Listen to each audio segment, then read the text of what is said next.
Congress high command ಒಂದು ಹೊಸ ವಿಚಾರಕ್ಕೆ ನಾಂದಿಯನ್ನ ಹಾಡಿರೋದು. ಅಂದ್ರೆ ಸಭಾಪತಿಗಳ ನಿರ್ಣಯವನ್ನ ಕೂಡ ಹೈಕಮಾಂಡ್ ತೀರ್ಮಾನ ಮಾಡಿರುವಂತದ್ದು. ಇದು ಸಾಕಷ್ಟು ಚರ್ಚೆ ಮತ್ತು ಪರ ವಿರೋಧಕ್ಕೂ ಕೂಡ ಚರ್ಚೆ ರಾಜ್ಯದಲ್ಲಿ ಆಗ್ತಿದೆ. ಯಾಕೆಂದ್ರೆ ಒಂದು ಸಂವಿಧಾನಿಕ ಹುದ್ದೆಯನ್ನ ಈ ರೀತಿ ನಿರ್ಣಯ ಮಾಡುವಂಥದ್ದು ಹೈಕಮಾಂಡ್ ಮಾಡುವಂಥದ್ದು ಸರಿಯಲ್ಲ, ಅದು ಸದನದಲ್ಲೇ ಆಗ್ಬೇಕು ಅನ್ನುವಂಥದ್ದು ಒಂದು ಅಷ್ಟು ನಾಯಕರ ವಾದ. ಇದ್ರ ಬಗ್ಗೆ ಮಾತನಾಡಲು ಸಭಾಪತಿಗಳಾದಂತಹ ಬಸವರಾಜ ಹೊರಟ್ಟಿ ಅವರು ನಮ್ಮ ಜೊತೆ ಇರುವಂತದ್ದು.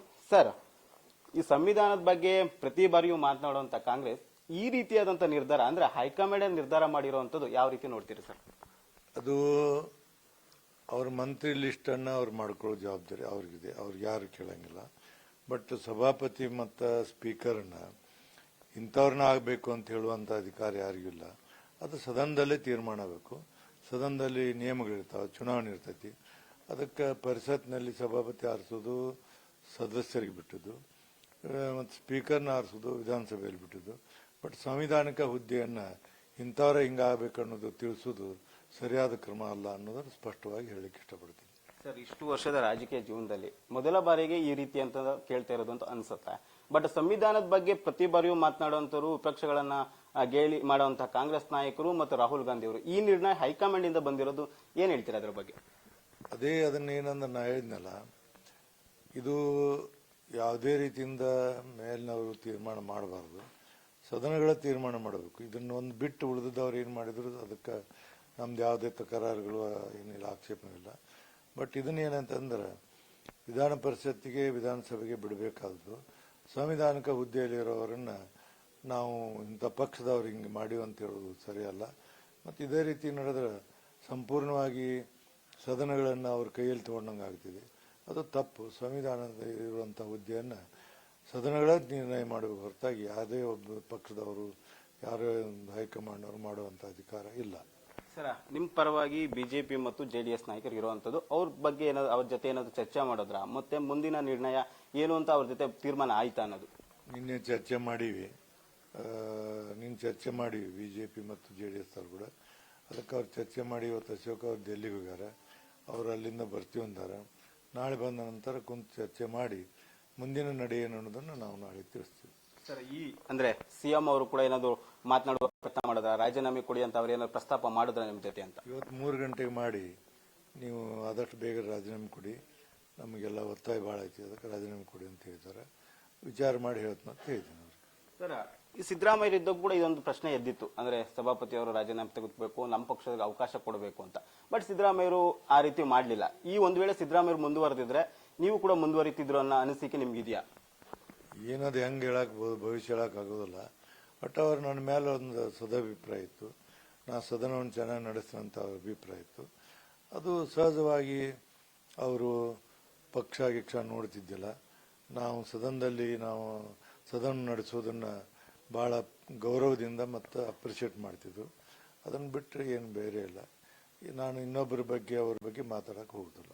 ಯಾಕೆಂದ್ರೆ ಕೇಳಿದೆ ಅಂದ್ರೆ ನಾನು ಸಿದ್ದರಾಮಯ್ಯ ನೋಡಿದಾಗ ನಿಮ್ ಬಗ್ಗೆ ಒಳು ಇದ್ದಂತಿದ್ದುಂಟು, ನಿಮ್ ಬಗ್ಗೆ ಒಳ್ಳೆ ಮಾತನ್ನ ಹೇಳಿರೋದಂತೂ, ನೀವು ಒಂಥರ ಆತ್ಮೀಯ ಸ್ನೇಹಿತರು ಕೂಡ ತರ ಕಾಣಿಸ್ದಂತೂ ಉಂಟು. ಅದಕ್ಕೆ ಸ್ನೇಹ ಬೇರೆ, ರಾಜಕಾರಣ ಬೇರೆ. ಅವರ ನಮ್ಮ ಆತ್ಮೀಯತೆ ಮೊದಲಿಂದ ಈಗಲ್ಲ, 35 ವರ್ಷದಿಂದ ಇದೆ. ಅದು ಸ್ನೇಹ. ರಾಜಕೀಯ ಬಂದಾಗ ಅವ್ರ ನಿಲುವುಗಳು ಏನಕ್ಕ ಅನ್ನೋದು ಗೊತ್ತಿಲ್ಲ. ಇಲ್ಲಿವರೆಗೆ ಅವ್ರ ನಿಲುವು ಯಾವತ್ತೂ ನಮ್ಮ ಪರವಾಗಿತ್ತು. ಒಳ್ಳೆ ರೀತಿ ಸದನ ಕಂಡಕ್ಟ್ ಮಾಡ್ತಾರೆ, ಅವ್ರು ಇರಲಿ ಮುಂದುವರಿಲಿ ಅನ್ನೋದಂತ ಅದು ಅವತ್ತು ಇತ್ತು ಅವ್ರದ್ದು. ಸರ್, ಡಿ ಕೆ ಶಿ ಅವರು ಫೋನ್ ಮಾಡಿ ಹೇಳಿದಾಗ ಇಷ್ಟು ವರ್ಷ ರಾಜಕೀಯ ನೋಡಿದ್ದಾರೆ, ಸಡನ್ ಆಗಿ ಅವ್ರು ಹೇಳಿದಾಗ ತಮ್ಗೆ ಯಾವ ರೀತಿ ಭಾವನೆ ಬಂತು ಅಂತ? ಸ್ವಲ್ಪ ಶಾಕ್ ಆಯ್ತು.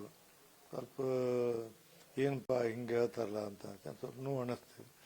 ಏನು ಮಾಡೋದು, ನೋವು ಅನ್ಸಿದ್ರೆ ತಡ್ಕೊಳ್ಬೇಕಾಗುತ್ತೆ. ಈಗ ಬೀಳ್ತೀವಿ, ಬಿದ್ದಾಗೆಲ್ಲ ಪೆಟ್ಟತೈತಿ, ಬೇಕಾದ್ರೆ ಅದಕ್ಕೆ ಏನು ಮಾಡೋಕೆ ಮಾಡಬೇಕು, ಆ ಥರ ಮಾಡ್ತೀವಿ. ಸರ್, ಆಡಳಿತ ಪಕ್ಷದಲ್ಲಿ ಯಾವುದೇ ಪಕ್ಷ ಇದ್ರೂ ಕೂಡ ಒಂದಷ್ಟು ಸಭಾಪತಿಗಳು ಈ ಹಿಂದೆ ಮುಂದುವರೆದಿದ್ದು ಅಂತ ವಿಪಕ್ಷದಲ್ಲಿ ಇದ್ದಾಗೂ ಕೂಡ ಇಲ್ಲೇ ಇದಾವೆ, ಬೇಕಾದಷ್ಟು ಅದಾವು. ಕಾಂಗ್ರೆಸ್ ಇದ್ದಾಗ ಜೆಡಿಎಸ್ ಸರ್ಕಾರ ಇತ್ತು, ಅಲ್ಲಿ ಸ್ಪೀಕರ್ ಚೇರ್ಮನ್ ಅವರು ಕಾಂಗ್ರೆಸ್ ಇದ್ದರು. ಮತ್ತು ಅಲ್ಲಿ ಜೆಡಿಎಸ್ ಇದ್ದಾಗ, ಜನತಾ ಪಕ್ಷ ಇದ್ದಾಗ ಈ ಕಡೆ ಮುಖ್ಯಮಂತ್ರಿಗಳು ಕಾಂಗ್ರೆಸ್ ಅವರಿದ್ದರು. ಹಿಂಗದ ಅದಕ್ಕೇನು ಇಲ್ಲಿವರೆಗೆ 1956ರಿಂದ ಇಲ್ಲಿವರೆಗೂ ಒಂದು ಸಾರೇನು ಸಭಾಪತಿ ಮೇಲೆ ಅವಿಶ್ವಾಸ ನಿರ್ಣಯ ಮಂಡಿಸುವಂಥ ಉದಾಹರಣೆಗಳು ಇಲ್ಲ ಅನ್ನೋದು ವಿತ್ ರೆಕಾರ್ಡನ್ನು ನಿಮಗೆ ವಿತ್ ರೆಕಾರ್ಡನ್ನು ನಾನು ಹೇಳಾಕತ್ತೀನಿ. ಎಲ್ಲೂ ಯಾವಾಗೂ ಇಂಥ ಘಟನೆಗಳಾಗಿಲ್ಲ. ಇದು ಫಸ್ಟ್ ಟೈಮ್ ಆಗೋದಿದು. ಸರ್, ಈಗ ರಾಜೀನಾಮೆ ಕೊಡ್ತೀರಾ ಅಥವಾ ಸದನದಲ್ಲೇ ತಮ್ಮ ನಿರ್ಣಯ ಆಗಲಿ ಅಂತ ಮುಂದೆ ನೋಡ್ತೀರಾ? ನಾನು ಏನಿಲ್ಲ, ಇಲ್ಲಿವರೆಗೆ ನನಗೆ ಎಲ್ಲ ಪಕ್ಷಾತೀತವಾಗಿ ಬೆಂಬಲ ಕೊಟ್ಟಾರ. ಅವರೊಂದು ಕೃತಜ್ಞತೆ ಹೇಳಬೇಕು ಅನ್ನೋದು ನನ್ನ ಆಸೆ ಇದೆ. ಒಮ್ಮಿಂದ ಮೇಲೆ ನಾನು ಇಲ್ಲಿಂದ ಹಿಂಗ ರಾಜೀನಾಮೆ ಕೊಟ್ಟರೆ ಅವ್ರಿಗೊಂದು ಕೃತಜ್ಞತೆ ಹೇಳಲಾದಂಥ ಸ್ಥಿತಿ ನಿರ್ಮಾಣ ಆಗುವ, ಅದಕ್ಕೆ ಅವ್ರನ್ನ ಕೃತಜ್ಞತೆ ಹೇಳಿ ಅಲ್ಲಿಂದ ನಿರ್ಗಮನ ಮಾಡ್ತೀನಿ. ಸರ್, ಕೊನೆ ಪ್ರಶ್ನೆ, ಕ್ಷೇತ್ರದ ಜನತೆಗೆ ಏನ್ ಹೇಳ್ತೀರಾ? ಸಡನ್ ಆಗಿ ಈ ತರ ಆದಾಗ ನಿಮ್ಮನ್ನು ಕೂಡ ಪ್ರಶ್ನೆಗಳು ಬರ್ತವೆ, ಅದ್ರಿಗೆ ಏನ್ ಹೇಳ್ತೀರಾ? ಪಾಪ ಭಾಳ ಮಂದಿ ಟೀಚರ್ಸು 8 ಸರಿ ನಾನು ಆರಿಸಿ ಕಳಿಸ್ಯಾರ. ಪಾಪ ಎಷ್ಟೋ ಮಂದಿ ಕಣ್ಣೀರು ಹಾಕ್ತಾರೆ, ಎಷ್ಟೋ ಮಂದಿ ಹೇಳ್ತಾರೆ ಸರ್ ಯಾಕ್ರಿ ಅಂತ ಕೇಳ್ತಾರೆ. ರಾಜಕಾರಣ ಗೊತ್ತಿಲ್ಲ. ಏನು ಸರ್ ನೀವು ನಮ್ಗೆ ಎಷ್ಟು ಖುಷಿ ಇತ್ತು ನೀವು ಸಭಾಪತಿ ಆಗ್ಯಾರ ಅನ್ನೋದು, ನಮಗೊಂಥರ ನೋವಾಗಿದೆ ಅಂತ ಎಷ್ಟೋ ಮಂದಿ ಮಾಡ್ರೆ. ಸಾವಿರಾರು ಫೋನ್ಗಳು ನನಗೆ ಬಂದಾವೆ. ಇವತ್ತು ಫೋನ್ ಹಾಕ್ಬಿಟ್ಟೀನಿ. ಅಷ್ಟು ಜನ ನನಗೆ ನನ್ನ ಕಾನ್ಫಿಡೆನ್ಸಿಂದ ಫೋನ್ ಮಾಡ್ತಾರೆ. ಸರ್, ಈಗ ಕೊನೆ ನಿರ್ಧಾರ, ಒಂದು ವೇಳೆ ಸದನದಲ್ಲಿ ನಿರ್ಧಾರ ಆದ್ರೆ ನೀವು ರಾಜೀನಾಮೆ ಕೊಡಕ್ಕೆ ಸಿದ್ಧರಿದ್ದೀರಾ? 100%. ಸದನ ಏನು ತೀರ್ಮಾನಕ್ಕೆ ನಾನು 100ಕ್ಕೆ 100ರಷ್ಟು ಅದಕ್ಕೆ ವಿಧೇಯನಾಗಿ ನಡೀತೀನಿ. Thank you sir. ಇಷ್ಟು ಸಭಾಪತಿಯಾದಂತಹ ಬಸವರಾಜ ಹೊರಟ್ಟಿಯವರ ಮತ್ತು ಕ್ಯಾಮರಾ ಪರ್ಸನ್ ರಾಜು ಜೊತೆ KS Maruti Naik, freedom TV, Bengaluru.